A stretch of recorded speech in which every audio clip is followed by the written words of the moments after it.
I thought I was tired of every Western scene until the $3 coin stopped spinning just as he knelt before the 19-year-old bride. From chalk line, hammer cocked, to brand mark exposed, the buyer turned redeemer, across the dry creek to the ranch gate, where a coin lifted ends all trade. I stood at the far edge of the crowd, where dust thickened on trouser legs and voices swarmed like a hive breaking. On the wooden crate before the block, the boy Silas found a $3 gold coin, flicked it so it rolled once, then laid it flat.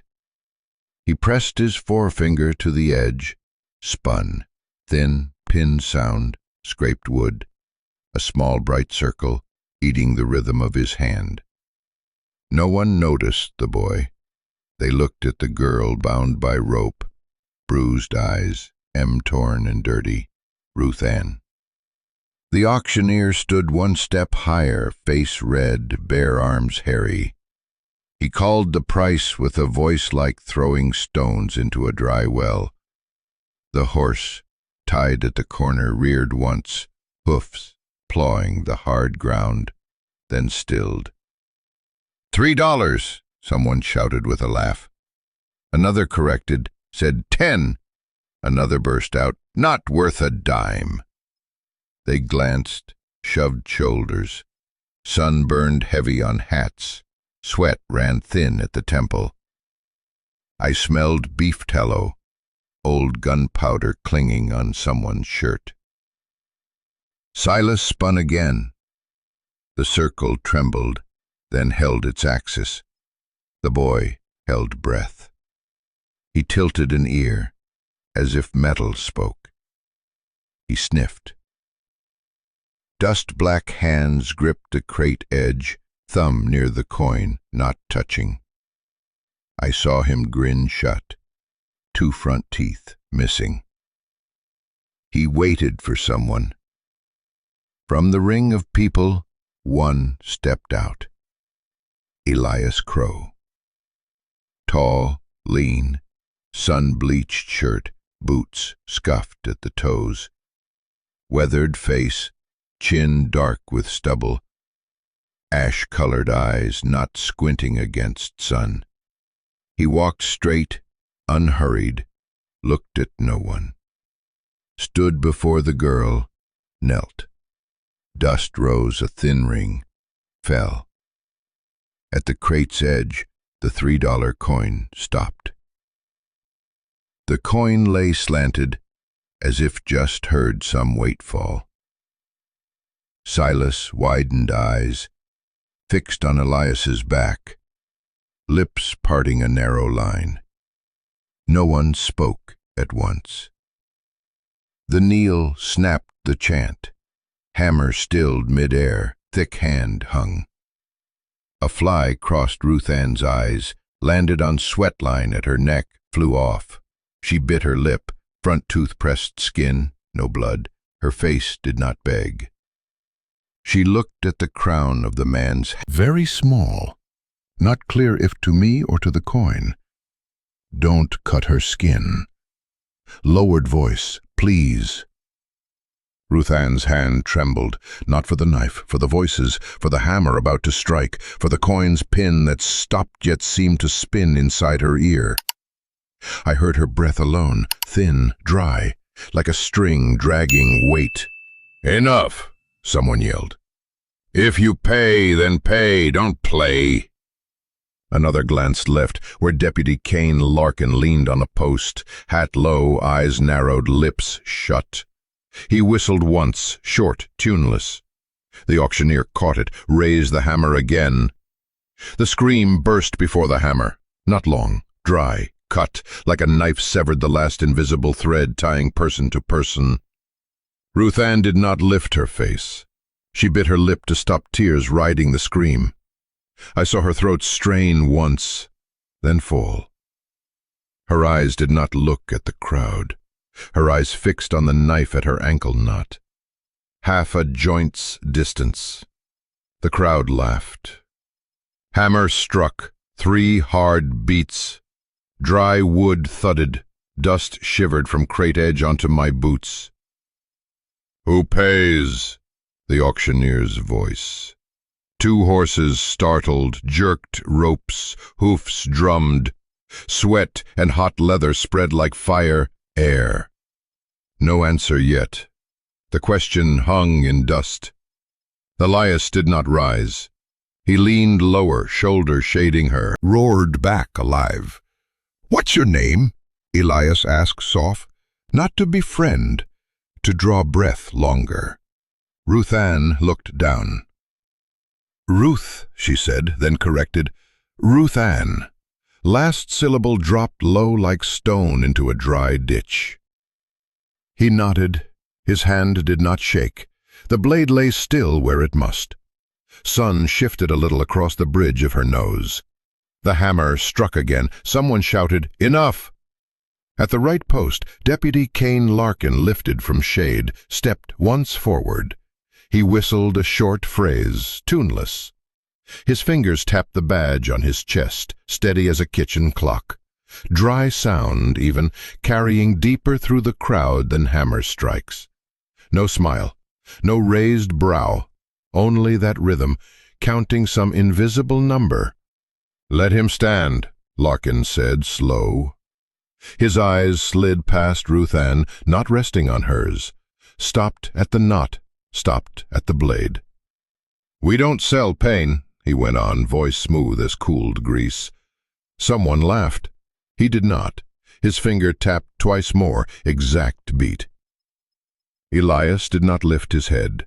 He pressed knife against the knot for one slice. The hemp gave, did not snap. Ruth Ann's foot sagged slightly, eased a fraction. No cheer, only dust breaking on the crate and the inner ticking in people's chests, shifting tempo. Silas rolled a coin from palm to palm, not spinning. He muttered low to himself, "Don't drop it." His eyes stayed on Elias's hand. I could not tell whose side he kept. Maybe the coin's. The coin that stayed stubbornly mute since Elias knelt. "Final bid," the auctioneer said, strong. 10. He looked up at Larkin. Larkin neither nodded nor shook, only tapped the badge, steady, steady. Someone in the crowd shrank from that beat, words dried. A shadow pulled back behind me. "You buyin'?" Larkin asked, each word clear, aimed at the crown of Elias's hat. "Or endin' it?" The last word cold, not a threat, a procedure.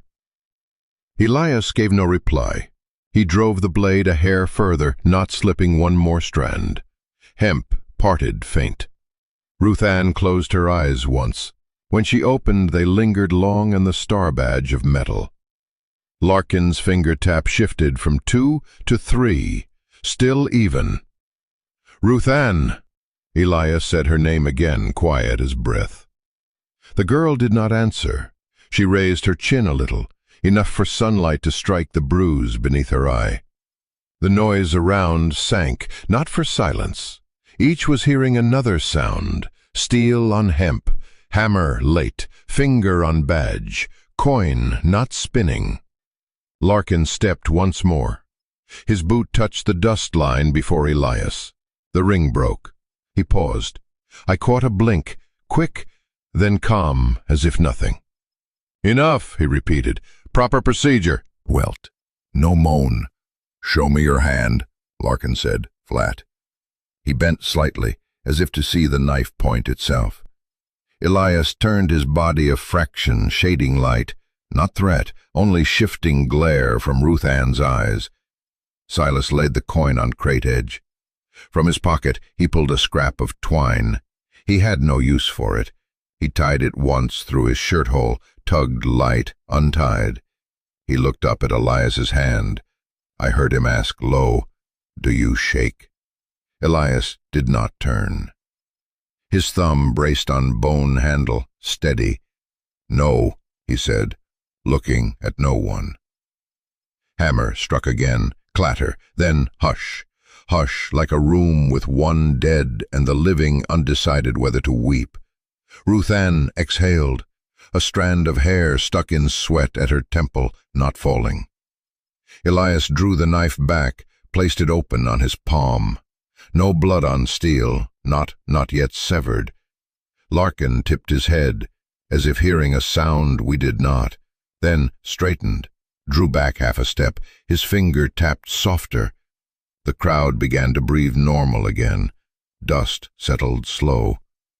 "Proceed," the auctioneer said, though his voice held no certainty now.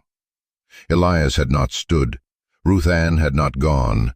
Silas did not spin the coin. I still stood at the edge, unmoved. All waited for someone to choose something small, whether the knife would touch her skin, whether the coin would sleep or spin again. We waited, and the wind turned, barely. Leaving the yard, the path narrowed like a nail groove, flanked by sun-black rails. Deputy Kane Larkin waited at the exit, iron staff braced across at horse-belly height. His hat hung low, thin lips.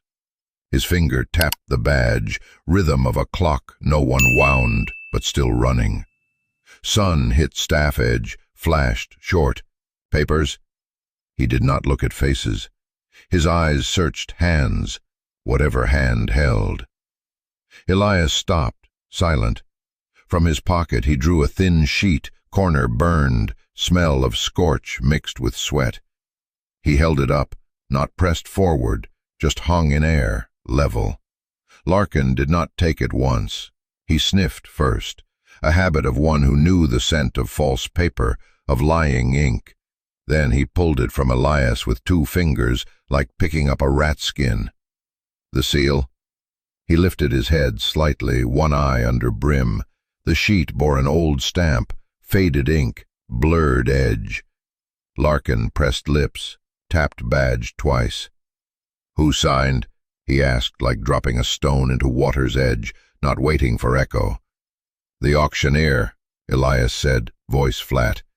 He stood still, hands low to show no gun in his palms. "He signed," he added, no explanation. "We don't sell pain," eyeing the figure. "Cheap." He handed it back, not touching Elias's hand. "Wrist out," he told Ruth Ann. "We check." She stood still, not raising, slow by one beat, her neck halted, not in fear, in doubt of whose hand had right to touch her wound. Elias leaned one line, bucking the sun on the red welt. "You don't need," he said low, as to the rope. "I'll remove." Larkin lowered the iron staff one notch, tapped dirt with a click. "On my road," he said. "Walk it straight." Not permission, not threat, just a border laid. The staff lifted from horse belly, they passed. Larkin did not turn.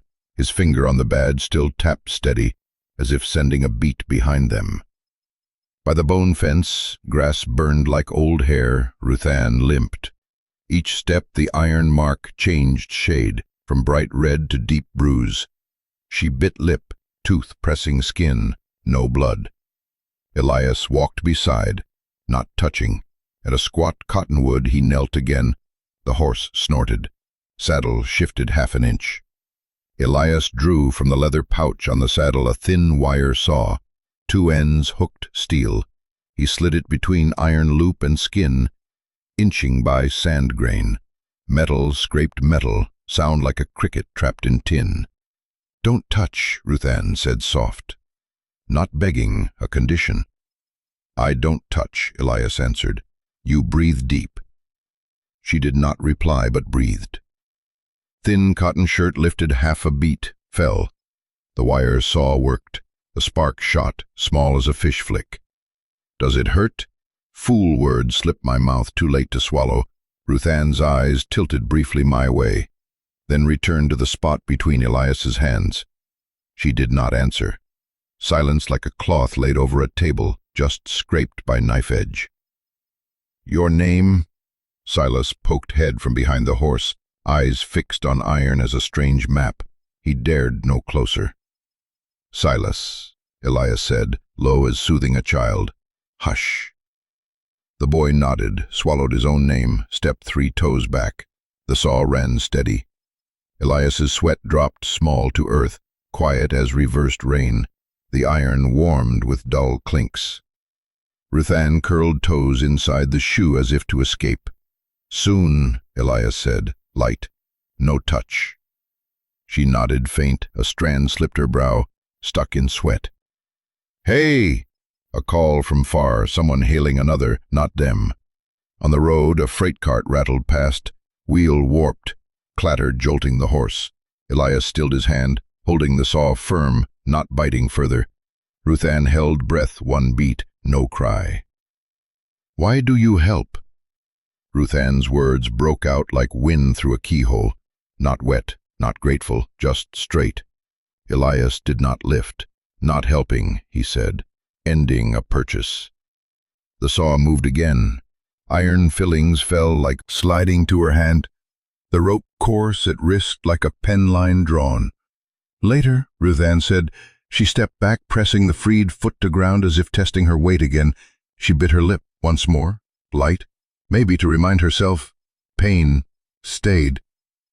Silas trailed like a shadow, coin rolling between his palms, not spinning as in the yard. Metal against dry skin sounded only to those thinking of money. Each roll dulled the gold, dust eating the etch. The boy spoke none. His eyes lifted to Ruth Ann's shoulders, counting her limp across dirt. Elias slipped the reins from his horse's neck, held them toward Ruth Ann, stepping back. Not placed in her hand, not forced, offered in air like something no one wished to take but must. Ruth Ann froze, did not look at him. Her hand lifted, grasped the cold leather with 5 fingers, holding it like holding an unsaid word. "Which way?" I asked, rough, dust throat. Elias glanced along the trail by the fence. "Water," he said. "Follow water." Ruth Ann nodded, not looking at him. She slung the reins across her shoulder, like a walker carrying a pale rope down her back. The move dry, like setting wood on a rack. "You want to ride?" Elias asked, voice flat. He placed a hand on his saddle a moment, then let it fall. Ruth Ann gave no answer. She walked. The horse followed. Elias half a step behind, close enough to shield wind, far enough not to be beside. Silas dropped the coin in his shirt pocket, heard it tap faint against bone. He lifted eyes to Ruth Ann's nape, where sun's stripe shifted like a clock hand. He raised a hand to touch the freed iron welt, drew back before his fingertip brushed the air around her skin. No one scolded him, no one called him good, no one laid hand on his head. They passed an abandoned salt field, white streaks glinting like ground bone. The rein slid 1 inch on Ruth Ann's shoulder, rasping cloth with a sound thin as paper stroked. Elias kept still. I kept still. Silas kept still. Wind kept still. A man in the distance walked against them, carrying the smell of resin. The path broke. I leave it. Better not hold, continue. Leaving the auction yard, the road narrowed like a nail groove, fenced on both sides with sun-black rails. Deputy Kane Larkin waited at the exit, iron staff braced at horsebelly height. His hat hung low. Thin lips, his finger tapped rhythm on his badge, like a clock unwound, but still running. Sun bit the edge of the staff, flashed short. Papers? He did not look at faces, his eyes fixed on hands. Whatever hand held, he looked at that. Elias stopped, no word. From his pocket, he drew a thin slip, edge burnt black. Scorch mixed with sweat. He held it up, not pushed forward, just in the air, level. Locked slightly, one eye showing under brim. The paper bore an old stamp, pale ink, blurred edge. Larkin pressed lips, tapped badge twice. "Who signed?" he asked, like dropping a stone at water's rim, not waiting echo. "The auctioneer," Elias said, voice flat. He stood still, hands hanging to show no gun in palms. "He signed," he added, no explaining. "We don't sell pain," Larkin repeated from the yard, light as weather talk. His glance brushed Ruth Ann's ankle, iron mark, red as a fish sliding through sand. "And we don't sell trouble." his words smooth, cool as lard set cold. "Debt of the dead," Elias said. "I end it." He did not look at Ruth Ann when he spoke, his breath even. He flipped the edge of the slip, hearing its rustle. "10," Larkin said, glancing at the figure. "Cheap." He gave it back, not touching Elias's hand. "Show the wrist," he told Ruth Ann. "We check." Ruth Ann stayed, did not raise, beat slow. Her neck halted, not fear, not knowing whose hand had right to touch her mark. Elias leaned one line, shading the sun off the welt. "You don't need," he said low, as if to the rope. "I'll cut." Larkin dropped his staff one notch, tapped dirt with a click. "On my road," he said. "Walk it straight." Not permission, not threat, just a line drawn. The staff lifted from the horse belly. They walked. Larkin did not turn. His finger kept tapping on the badge, like sending a rhythm behind them. By the bone fence, grass burned like old hair. Ruth Ann limped. Each step, the iron mark changed a shade, from bright red to deep bruise. She bit her lip, tooth on skin, no blood. Elias walked beside, not touching. At a squat cottonwood he knelt again. The horse snorted, saddle shifted half an inch. Elias drew from the leather pouch on the saddle a wire saw, thin, two ends hooked steel. He slid it between iron loop and skin, inching grain by grain, metal on metal, sound like a cricket trapped in tin. "Don't touch," Ruth Ann said soft, not pleading, a condition.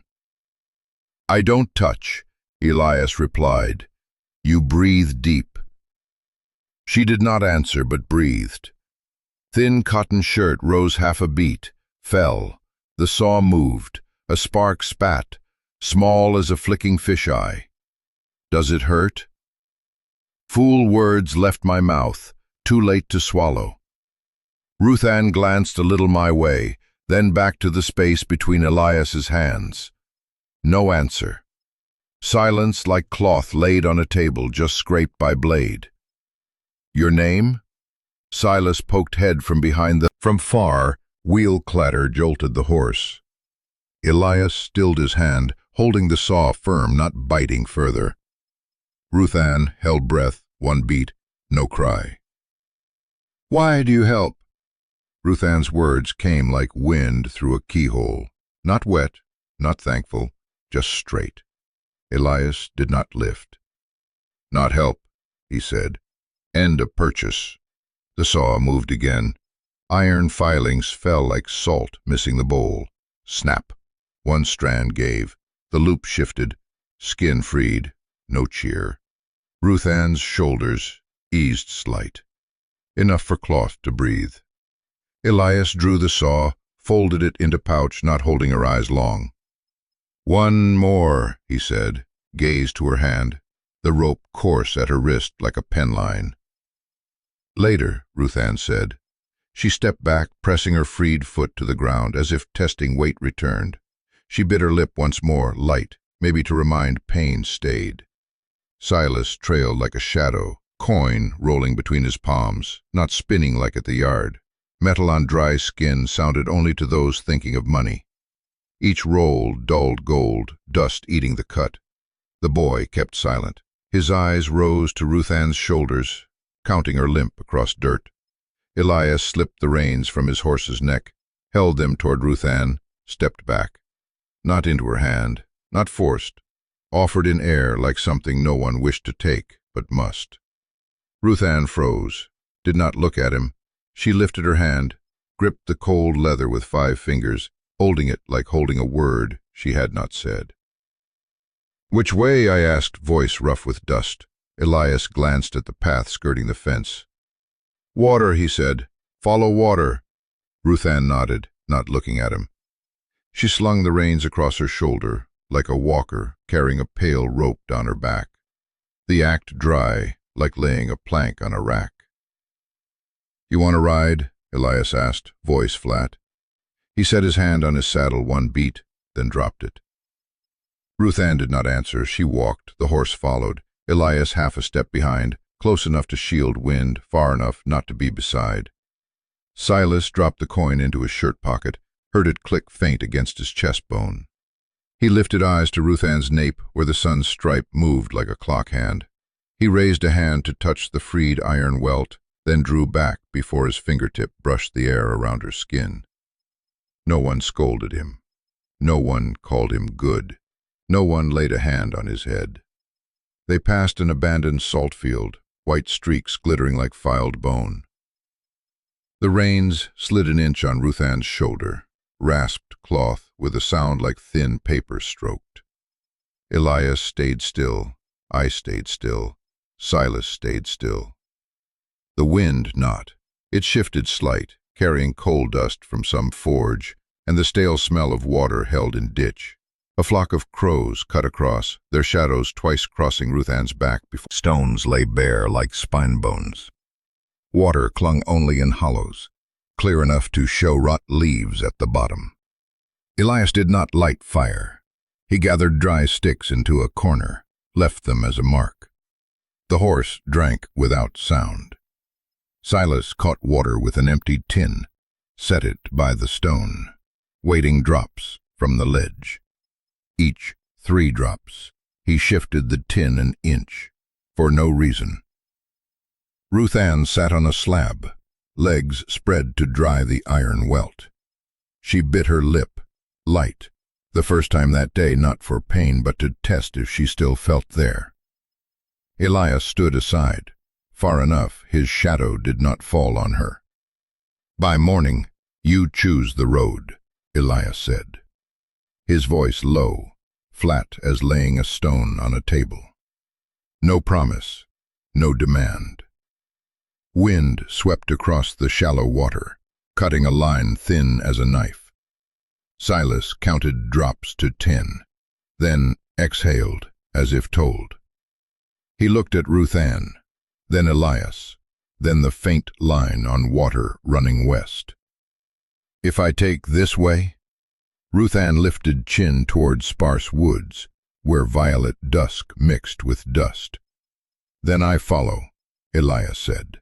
Not forever, only tonight. If I say back to town? Her voice harder, like testing a blade on wood. Then you go first, Elias answered. I follow, farther.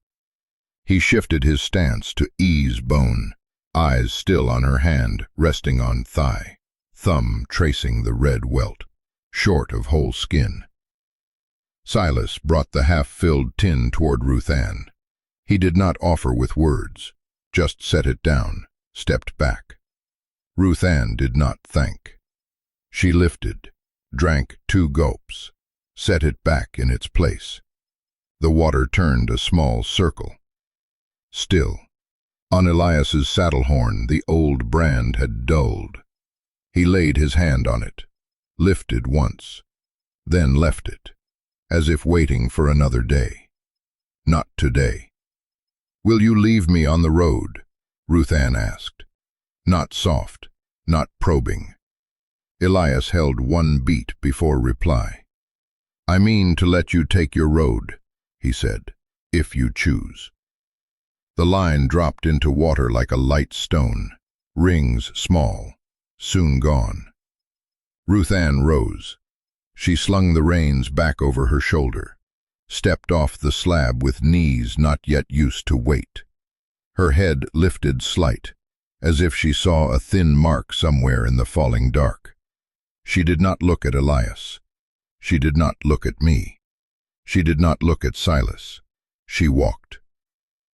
Reversal number 1 came without sound. The one sold became the one leading. Elias followed half a beat behind. Silas counted steps with closed lips. No number heard. The creek's edge carried them, bent to waste salt.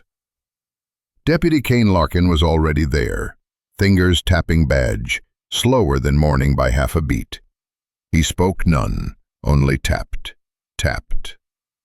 The oil lamp above swayed with draught, the badge's shadow twitching on his chest like an iron beetle. Iron cane struck doorframe. Jonas Pike came in. His face sagged to one side, half deaf, so he craned, as if to hear through bone. Cigar stub dead, smoke hissed through gums. He struck the floor again. "The old guide," he said, eyes on no one, yet all knew he meant Elias. The name dropped like a nail onto a hollow lid. Ruth Ann drew her hands to her stomach. The iron welt on her ankle dried dark again. She bit her lip so blood would not come. Elias stood straight, hands low, not on his gun. Silas looked at the door, then the chalk line, then his own feet. He edged his toe back across one grain of dust, like a child stepping out of a chalk mark in a game long ended. "There's a complaint," Larkin said low, tapping twice more. "Someone says you took silver from the mine to guide a trail." "Old," Jonas hacked a laugh. "Old, but debt still fresh." He touched his cane tip to the chalk line. Chalk clung white to the iron like filed bone. "Which side are you on today, Crow?" Elias did not look at the cane. He looked at Ruth Ann's wrist, where the rope's coarse mark still showed. I saw his throat move once, not to swallow, to choose. A thin metallic sound, maybe doorbell, maybe enamel bowl, rang faint, then stopped. "Papers?" Larkin repeated the old line, not needing it. Elias drew from his pocket the charred slip, set it on the counter. The shopkeeper laid his scale on it, kept it from drifting. Jonas craned his ear, squinted. "Paper doesn't erase a trail." No one moved. I caught the smell of old powder drifting in through the vent behind the counter. The lamp shook again. The air split by a thread, thin as the skin of a wrist burned by rope. "Stay still," Elias said to Ruth Ann. Quiet. 2 words only. She nodded down a fraction. Silas rose on toes, hand covering the empty tin, as if afraid it might drop sound at the wrong moment. Elias reached into his inner pocket, where Silas had earlier tucked what he picked up at the yard. He placed a $3 gold coin on the counter. Not tossed, not hidden. Placed, then spun light. The rim circled its axis, gold sweeping once across scarred wood. Another kind of game. His other hand lifted his coat half an inch, drew his gun slow enough for every eye to see the joints of the motion. Jonas Pike spat a laugh. "Fine words, pretty words. Don't erase trail." He raised his cane, pointed at Elias's chest, did not touch, then pressed the tip to floor. Crack. "Kneel, guide. If you can kneel, kneel. Let's see which side you breathe first." Elias did not look at the gun. He knelt. Not for the order, for the rope knot on Ruth Ann's wrist. He drew the small knife, bone handle worn, blade thin, set it at the second knot. "Breathe in," he said. Ruth Ann breathed in, faint with sound. "Stand!" Larkin snapped. Just enough, his gun cocked a notch, dry click lodging under the knife's edge. Silas hunched, shoulder tight, slipped a foot, hit the fallen coin. The gold piece spun half around, then tipped, its numbered face pointing at the boy's foot. He bent to grab, stopped. His eyes lifted. Elias still knelt, You think I won't shoot you kneeling? Larkin said, voice cold. I shoot those outside procedure.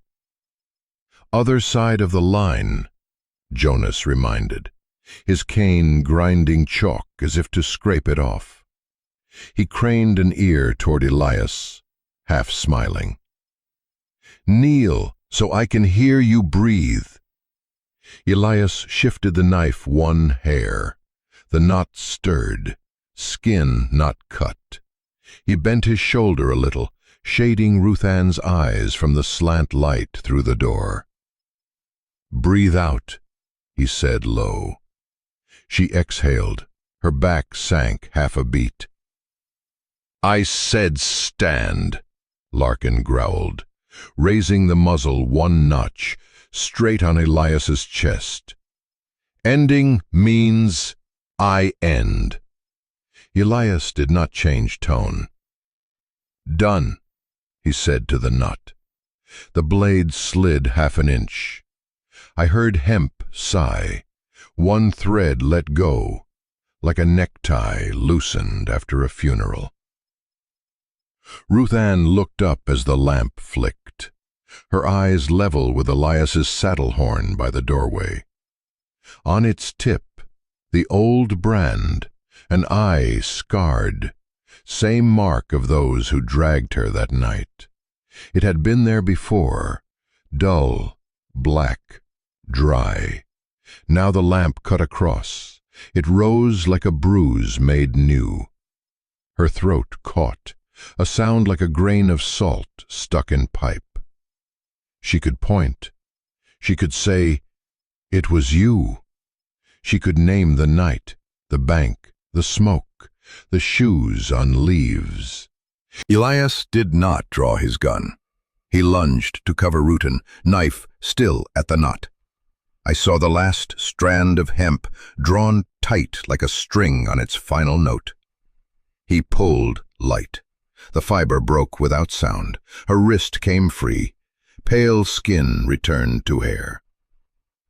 Larkin brought the muzzle back. The barrel hissed across a splintered plank, struck a faint metal note. Jonas gave a short laugh, his cane tapping clack-clack on the boards like marking time. On the line, he said, half-smile.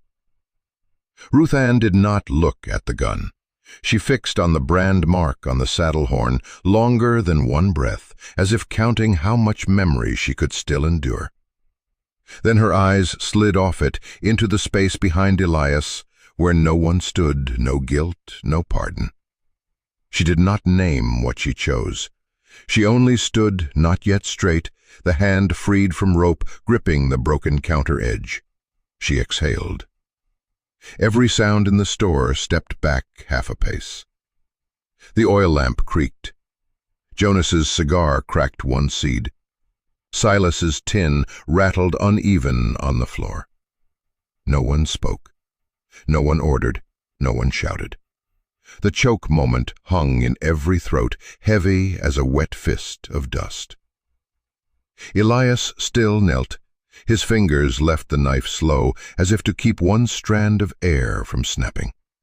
Larkin held the barrel steady, eyes unblinking. Jonas, listening by bone, looked as though he heard a sentence not read aloud. Ruth Ann let go of the counter, hands resting at her sides, embracing no one, not herself. I stood at the nail shelf, knees nearly buckling with the shot already gone, but I forbade it. The $3 gold lay still under the flour sack, not spinning, not shining.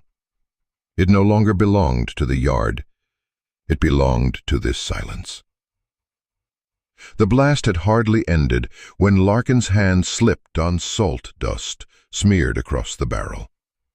The next shot tore the rim of a salt crate, wood splintering, salt spilling white like thirst-seasoned snow. Elias did not look up. He pulled Ruth Ann back toward the door, his shoulder taking wood shards, no cry. Silas crawled after, clutching the empty tin to his chest like a heart not yet beating. No honor called, No one lifted another. Only street dust clung to the hem of Ruth Ann's skirt, wet with sweat and ditch water splashed when she stumbled down the step.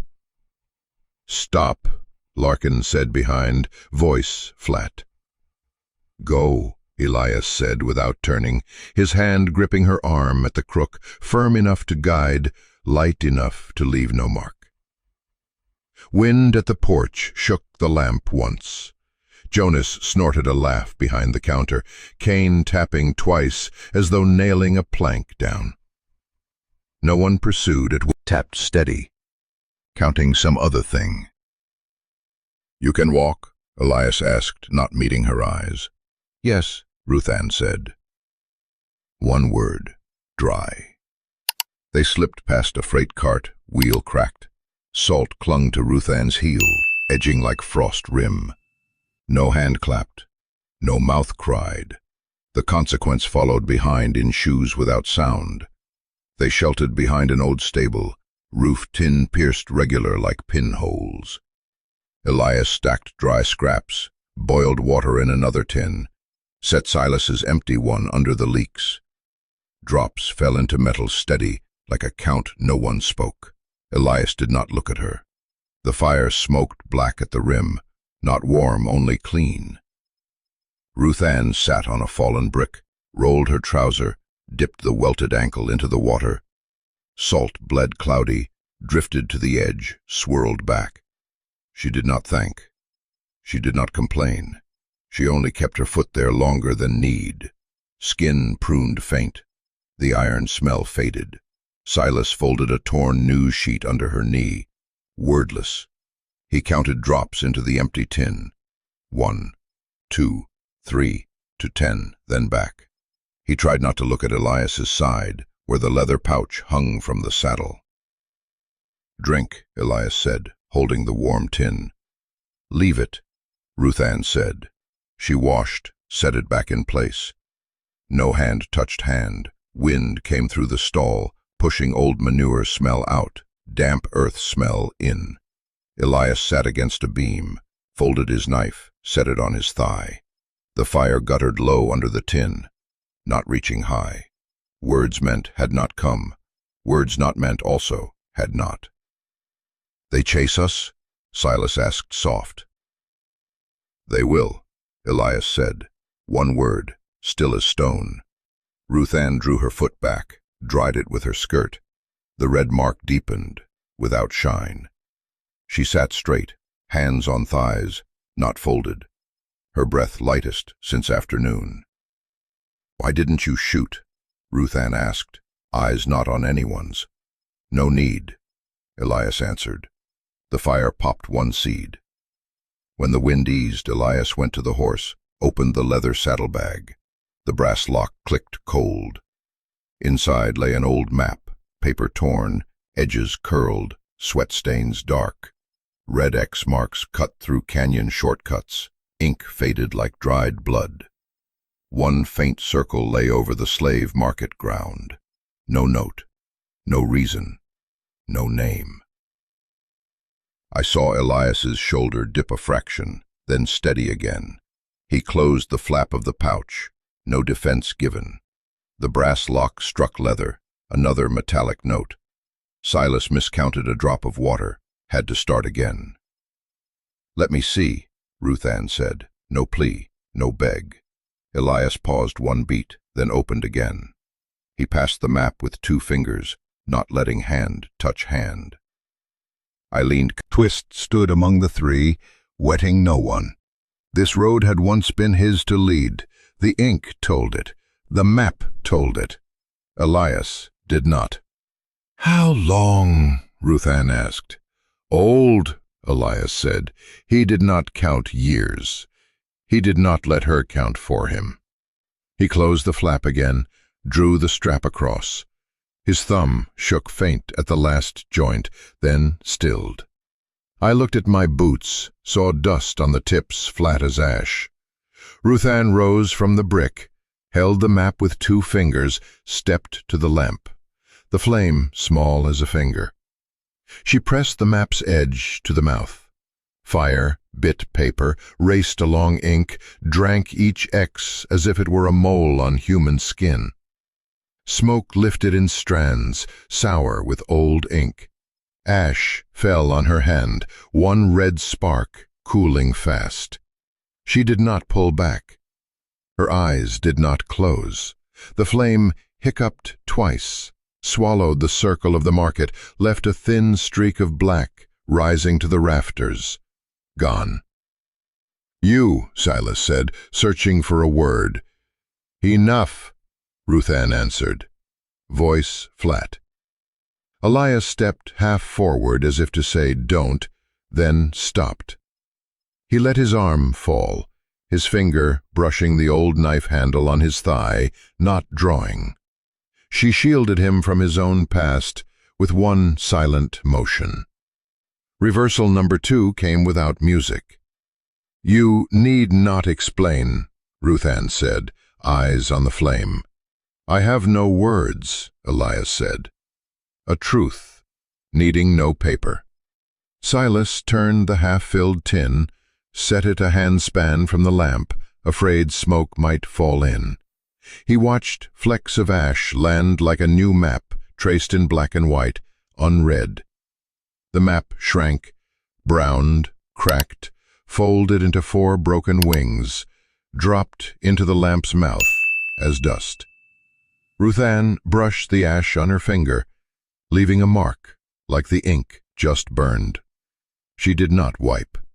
"Now no one can walk that road," she said. "Yes," Elias answered. Not promise. Only consent. Wind shifted. The lamp flicked once, steadied. In the stall the drip still fell. Outside the night closed one ring. Gray morning, like ash, people went to the ditch to see the signs. The water clouded, then cleared. A boy, lifted with a shovel, had a round object palm-sized. Larkin's badge, its edge nicked, beads of water clinging like sweat. No body found, no word of shot. The crowd lined narrow, staring down as if reading a sentence without subject. "Just fell," someone said. "Just gone," another replied.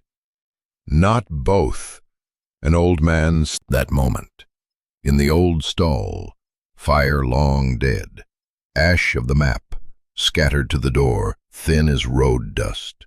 Ruth Ann laced her boot, tied a knot different from the one the night before. Elias tightened the saddle, his hand not touching the brand. Silas set the tin down, poured half out, left half, guiding a trail for the ants climbing. "Go," Elias said. "Go," Ruth Ann answered, not looking back. "Go," Silas repeated. Lighter than the others, but enough for the night to carry. They went. The tracks laid parallel, not crossing. Wind pulled dust into the gap, filling it slow, like someone unpracticed at walking beside another, was learning to walk near without treading on their shadow. I saw Elias's shoulder sink a fraction, then steady. He closed the flap, offered no defense. Brass lock struck leather strap, one more metal sound. Silas miscounted a drop, had to count again. "Let me see," Ruth Ann said. No plea, no beg. Elias paused a beat, then opened again. He passed the map with 2 fingers, hand not touching hand. I leaned close enough to smell old ink, sweat, hide. The X marks lay like milestones, for eyes trained to dark. The circle at the market pressed harder than the rest. Someone had driven the pen deep, one certain night. "This road's been walked," Silas whispered, dreamlike. "Yes," Elias said. Short enough it might have been wind. A cold twist stood among the 3, no blame dipped in it. This road had once been his to lead. The ink said it, the map said it. Elias did not. How long? Ruth Ann asked. Old, Elias said. No years counted, none let for her to count. He closed the flap again, drew the strap across. His thumb trembled faint at the last joint, then stilled. I looked at my boots, dust even as ash. Ruth Ann rose, held the map between two fingers, stepped to the lamp. Flame small as a finger, she pressed the edge to the lip. Fire bit paper, raced ink, drank each X like black marks on skin. Smoke rose thin, sour with ink gone stale. Ash fell on her hand. One red spark cooled quick. She did not flinch. Eyes stayed open. The flame hiccuped twice, swallowed the circle of the market, left a thin black streak that climbed the rafters, then vanished. You, Silas said, hunting a word. Enough, Ruth Ann answered, flat. Elias stepped half forward, as if to say, don't, then stopped. His arm fell, his finger brushed the bone knife on his thigh, did not draw. She shielded him from his own past with one silent act. Walks that road now, she said. Yes, Elias said, not promise, only assent. Wind shifted, the lamp flicked, steadied. In the stall, drops still fell. Outside, night closed one ring. Morning gray as ash, people went to the ditch to see signs. The water clouded, cleared again. A boy lifted with a shovel blade a round piece palm-sized. Larkin's badge, edge scarred, water clinging like sweat. No body found. No one said shot. The crowd stood narrow, staring down as if reading a sentence without subject. Fell, someone said. Gone, another answered. Not both, an old man spat phlegm, eyes on the thin run. I stood off, watching the tracks out of town. Footprints stretched 2 rails in fog, the gap even, as of feet trained not to step in another's shadow. One light, narrow, Ruth Ann. One deep, even, Elias. One small, skipping edge, near and far, Silas. Which way? The shopkeeper asked the tracker. Follow water, he said. 2 words long enough for a morning.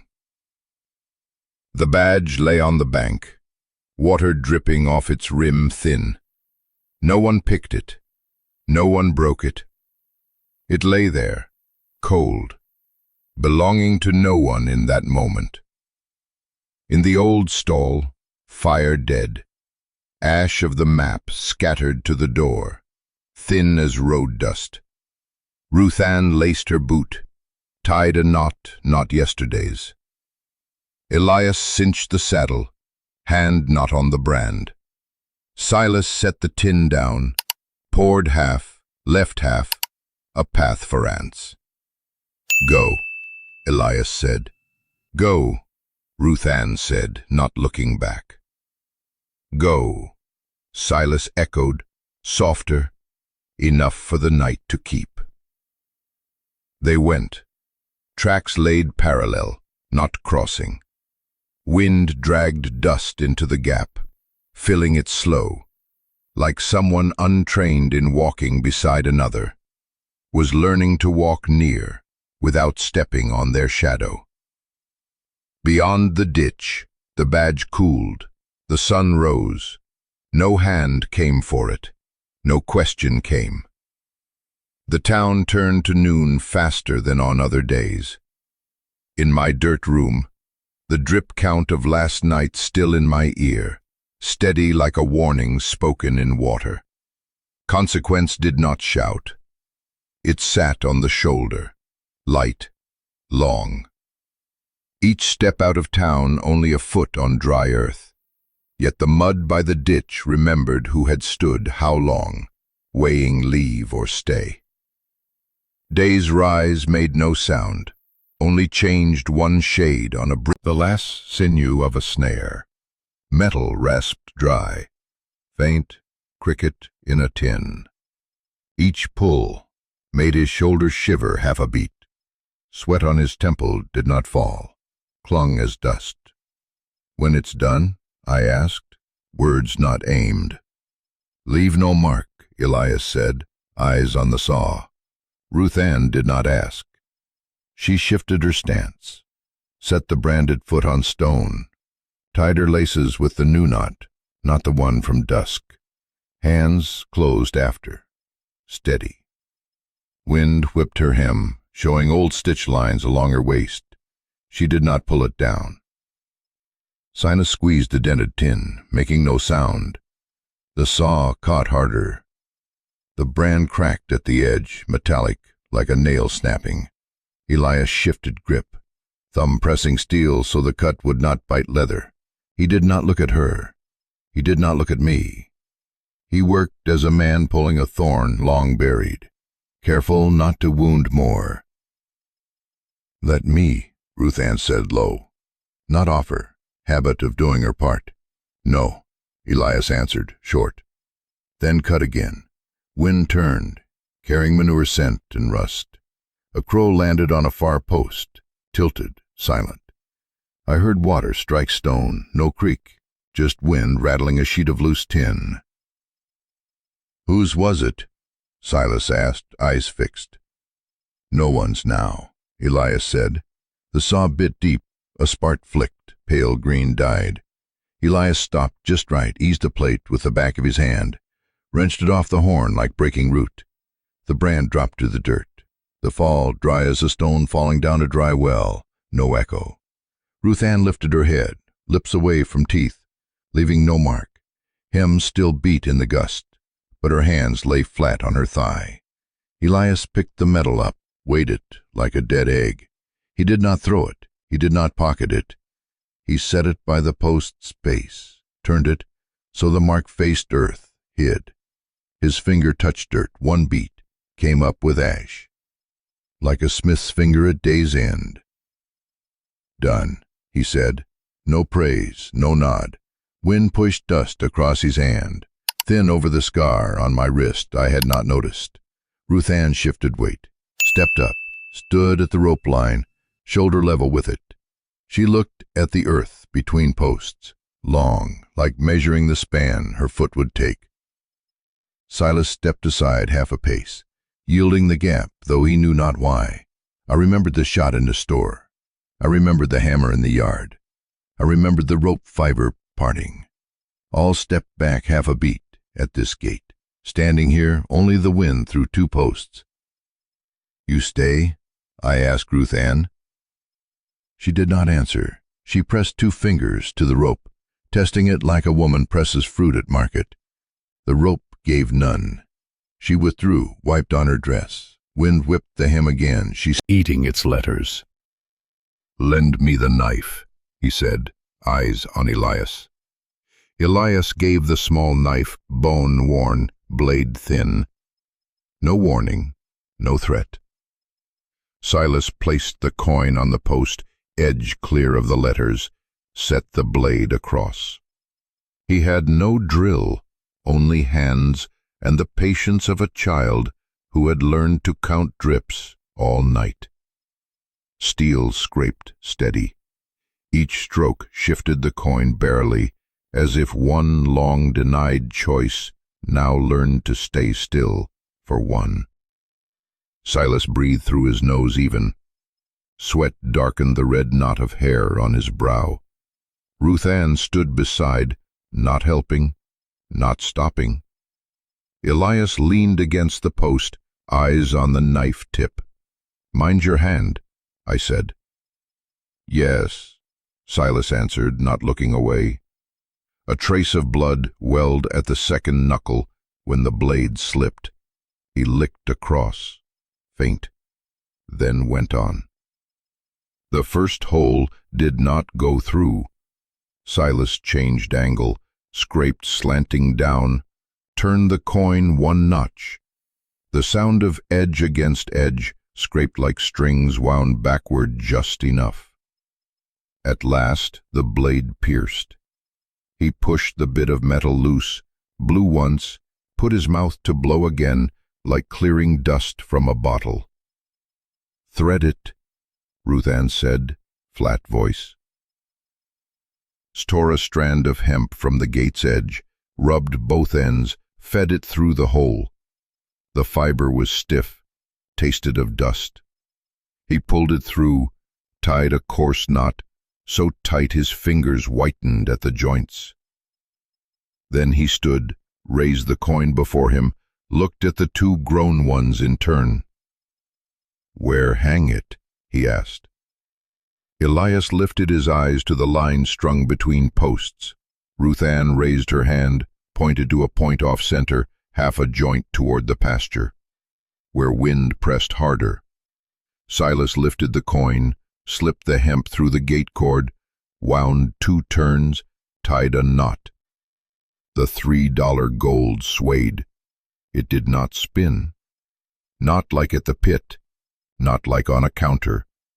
It only became a mark, flashing only a thin spark when the light split cloud. Its meaning shifted, from price to proof to ban. Ban sale, ban trade for silence, ban touch on the womb just closed. "Enough?" Silas asked. Ruth Ann nodded. A nod, barely more than pulling breath into the right hole. Elias set his hand on the post, brushed the cord, not the coin. His eyes shifted half a shade. I could not tell if from cloud or something else. "It stays here," Elias said. "Stays?" Silas repeated. "Stays," Ruth Ann said, 3 words. "Rim." He turned toward Ruth Ann, paused at her hand, the old pail at her wrist, the red darkened now like dry ink. He said nothing. "Now what?"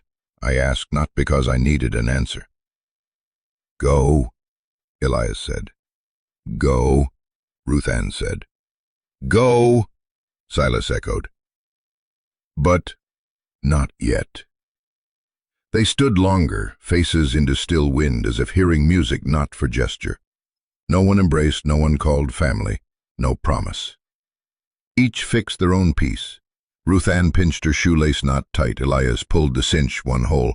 Silas dragged the brim low over eyes. The coin clacked again. A trade ended. No one clapped. The abandoned yard bore no witness. Grass did not nod. Clouds did not change color for it. Elias stepped right, out of the wind's line. Ruth Ann walked a pace into the open, stopped, turned her face aside from the gust. Silas circled behind, picked up a dead stick, tapped it twice on dirt, not in rhythm with any of the 3. "When leave?" I said. "When wind shifts," Elias said. "When I feel enough," Ruth Ann said. "When it clacks less," Silas pointed at the coin. We waited. The wind slid again, stretched the cord just enough, slackened just enough. The clacks thinned. Elias nodded the least. Ruth Ann walked. Silas followed. A step back, kept the gate in sight, the coin in ear. No song sent them off, only a small cold piece hung on the cord, its meaning altered in wind. As 3 shadows lengthened across dirt, I heard again the stone drop into a dry well inside me, the sound that ends a matter, needing no witness. Wind crossed, the coin glinted faint, then hushed. We left without turning. The gate remained, holding its new silence, as if keeping the name just set by 3 different voices, low, short, just enough to hear.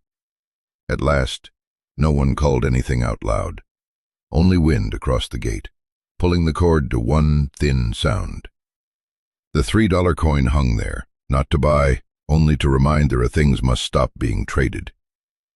I left with the image of the brand plate face down under the post. And the red mark at the ankle darkened, no longer raw. They did not boast, did not beg pardon. They only lay still.